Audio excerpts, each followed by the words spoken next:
Alright, hey class, welcome back. This is our week 6 introduction video to our topic for this week. We'll be tackling 2 chapters from the textbook, one of which looks at the role of African Americans during World War I, both upon the battlefield and domestically at home. And the second chapter will look at the rise and influence of the NAACP, an organization which was established in the aftermath of the type of lynchings that we've looked at this week, and after the 1908 Springfield, Illinois race riot, home to Abraham Lincoln. And so in the aftermath of this race riot, a group of white liberals put out a general call for a forum, a discussion about racial justice. And those men and women who responded, many of whom were African American, many of whom were significant voices within that community, including men that we have studied, such as W.E.B. Du Bois, who you read his works from last week, as well as Ida B. Wells, who was a leading female voice within the African American protest movement at the end of the 19th and early 20th centuries. The NAACP, as we know it today, is the oldest and largest organization dedicated to the progression of civil rights, and we'll be looking at it within the early years to see how it was used in the 19 teens and early 1920s.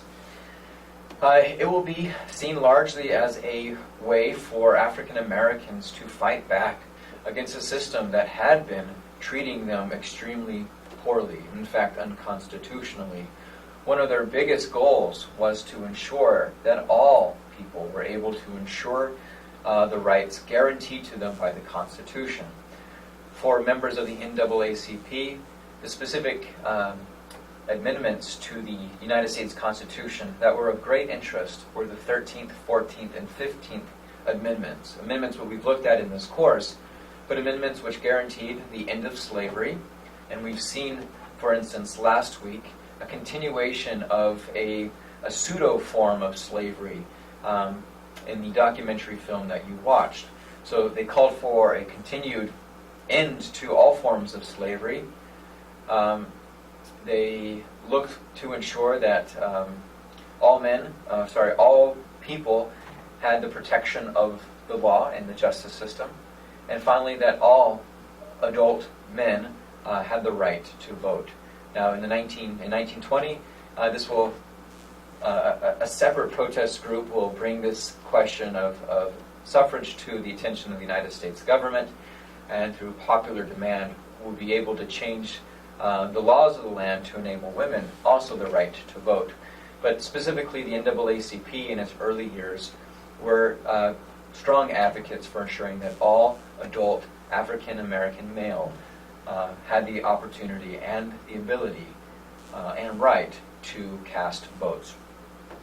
This week, as we make our way through the material, I have prepared a short clip for you from the 1915 film, Birth of a Nation. Now, this film in its original context was over 3 hours long. It was revolutionary at its time, and perhaps is one of the most important films. Now, while we watching it today would certainly point our fingers to this as a great example of the nativism and the xenophobia and the racism of the 1910s, 1920s. We're going to be watching this and using our analytical skills to figure out what Griffith's, the filmmaker's, purpose in creating the film in this way was.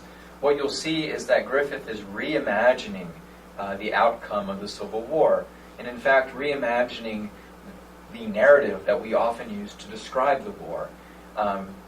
Textbooks often will describe the Civil War as the good North fighting against the bad South, right? Those who are interested in the liberation of the African American slaves versus those who want to ensure that slavery continues. But what this film does is it turns that narrative on its head. And as you'll see in this climatic end of the film, the 7-8 minutes that I've prepared for you, you'll see instances of this reimagining of the Civil War and of the question of race. You'll be responding to this clip in both your discussion board forum as well as in your writing assignment. So please, as I recommend in the instructions to the video, do sit down with it a few times. My recommendation is that the first time you watch it, that you just watch it for quote-unquote entertainment purposes. Just watch it to see what happens. And then re-watch it a second and third time, this time with a more critical eye. Now that you know what happens, look closely to see at how the acting takes place. What are some of the conventions that the filmmaker uses? For instance, look at the role of color. Although this is black and white, you might consider looking at very closely at the actors and actresses. Who represents the North and who represents the South? In terms of symbolism, how does the director use this juxtaposition of white and black? At the very end, there is some religious iconography with the depiction of Jesus Christ on one end, and on the other end, this massive warrior god surrounded by the corpses of those who fought. So consider for yourself what this movie is trying to say, and how is the director making that point. As always, class, if you have any questions, feel free to shoot me an email or visit me in my office. I'll be spending some time early this week grading your midterm exams and getting feedback to you. I'm really excited and curious to see how well you do and how well the Learn Smart activities are helping to prepare you. In addition, this week there will be a survey for you to fill out. In it, I encourage you to open up and share what you think is working in the class, what do you think we should continue to do, and what we should change, or what isn't working, and how should we change it. All right, and I'll be curious to see what your responses are as I look for ways of adapting the class now that you have an idea of how the class is working to better suit your learning styles. All right, best of luck to you this week.